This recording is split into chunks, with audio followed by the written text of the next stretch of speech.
આપા ગીગાની જગ્યાને બદનામ કરવાનો પ્રયાસ ગણાવ્યો। આરોપીઓ માટે તટસ્થ તપાસની માંગ સાથે કલેક્ટરને આવેદનપત્ર પણ આપ્યું છે।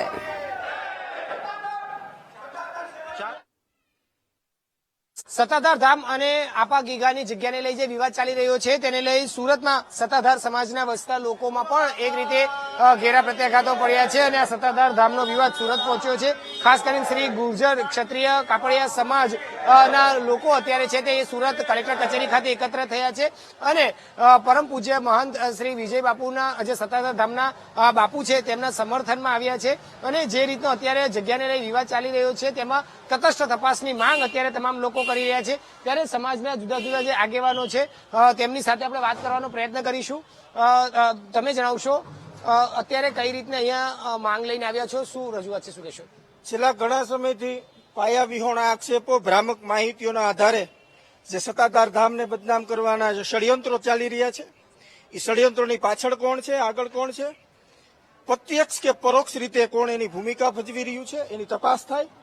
સત્તાધાર બચાવ સમિતિની પાછળ કોણ છે, સત્તાધાર બચાવ સમિતિનું નિર્માણ કોણે કર્યું એ પણ તપાસ થાય અને જે સત્તાધાર ધામ છે એ કરોડો લોકોની આસ્થાનું પ્રતીક છે, અમારી ગુરુગાદી છે, અમારા ગુરુ ઉપર આક્ષેપો જે થાય છે એ પાયા વિહોણા છે।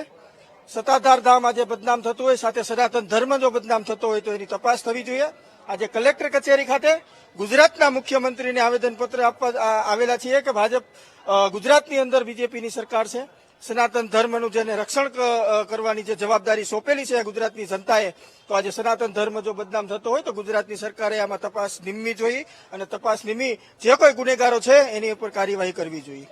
બિલકુલ, તમે જણાવશો હાલ કઈ માંગ સાથે આવ્યા છો અને કઈ રીતની રજૂઆત છે? જે સત્તાધાર ઉપર આક્ષેપો થઈ રહ્યા છે એને અનુસંધાનમાં અમે જે ગુનેગારો છે એમને સજા થવી જોઈએ।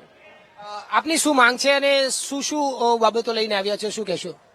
અમારી કતારગામ સમાજ તરફથી એ માંગ એ છે કે સત્તાધારમાં છેલ્લા 6 મહિનાથી આ જે કંઈ વિવાદ ચાલી રહ્યો છે એ વિવાદની નિષ્પક્ષતાથી તપાસ થાય અને સંપૂર્ણ સત્ય બહાર આવી અને શાંતિપૂર્ણ માહોલ સર્જાય, આવી અમારી માંગ છે। બિલકુલ, સમાજના તમામ જે જુદા જુદા વર્ગના લોકો જે છે તે અત્યારે કલેક્ટર કચેરી ખાતે ભેગા થયા છે। ખાસ કરીને જે સત્તાધાર જે મહંત બાપુ છે તેમના સમર્થનમાં લોકો ભેગા થયા છે અને જે રીતે આખો જગ્યાને લઈને વિવાદ ચાલી રહ્યો છે તેમાં નિષ્પક્ષ તપાસ થાય તે પ્રકારની માંગ અત્યારે કલેક્ટર કચેરી ખાતે આવીને મુખ્યમંત્રીને આવેદનપત્ર આપીને કરી રહ્યા છે અને તેમાં કોઈ પણ પ્રકારના અનિચ્છનીય ઘટના એટલે કે કોઈ આરોપ જે લાગી રહ્યા છે તે આરોપની સામે તપાસ થઈને તેમની સામે કડક કાર્યવાહી કરવામાં આવે તેવી પણ હાલ તમામ સમાજના લોકો માંગ કરી રહ્યા છે। કેમેરામેન દેવેશ સોલંકી સાથે ધ્રુવ સોમપુરા, BTV ન્યૂઝ, સુરત। વડોદરાના પાદરામાં